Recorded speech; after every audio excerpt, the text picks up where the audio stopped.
বোন কি হয়েছে ঘটনা কি? মানুষ কতটা জঘন্য হলে এই যে এমন আচরণ করতে এই পারে? যে বক্সিগঞ্জের মেম্বার কিভাবে একজন মানুষ কি মেম্বার? কতটা নিচে নামতে পারে? চোখে যে লাগলো একটা ভাই কি মেম্বার? এই ধরনের মানুষদের কাছ আচ্ছা, থেকে তারা মেম্বার। টাকা নেয়। হ্যাঁ লাইটটা উপরে ধরো। হ্যাঁ মানে মানুষ কতটা ক্ষুধার্ত হতে পারে? প্রতিদিন 2000 করে টাকা নেয় যেভাবে আমার টাকা থেকে। নেওয়া কি জন্য নেয় তোমার কাছে টাকাটা?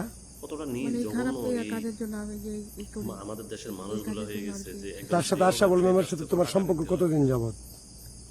প্রয়োজনে তাও ভাই তো তুই হবে, ভিক্ষা করে খা। মানে কিন্তু এই ধরনের মানুষ থেকে যদি তুই টাকা চাস 2 বছর যাবত তোমার কাছে 2 বছর যাবত সেই টাকা নিয়ে খা। কতটা জঘন্য এরা, এদের মন মানসিকতা এত তো তুমি যে টাকাটা দাও কেন দাও? যে একজন দেহ ব্যবসায়ীর কাছ মানে থেকে উনি ওদেরকে হচ্ছে টাকা আমাকে খাইতে থ্রেট হয়। দেয় এই জন্য আর কি।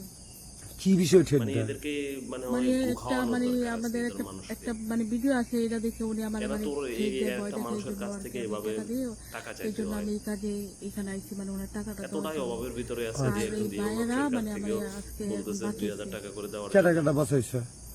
আরে বাদশা সে ভাই, নিরুপায় হয়ে তার দেহ বিজয় ব্যবসা ভাই। করতেছে। হ্যাঁ তুই বিজয় তো তার ভাই, থেকে আর জঘন্য আপনার লোক। নাম কি ভাই? পাপ্পু ভাই। এমন জঘন্য লোক আচ্ছা আমি যে আমাদের তোমার পৃথিবীতে বাঁচাইলাম, বসবাস করে। এখন যারা তুমি এদের কাছ স্বজ্ঞানে থেকে স্ব টাকা ইচ্ছায় এরা তোমার কেউ অভাবে জোর পড়ে বলে তোমার পেটের কাছে দায়ে স্টেটমেন্ট রাস্তায় চাইছে? নামছে।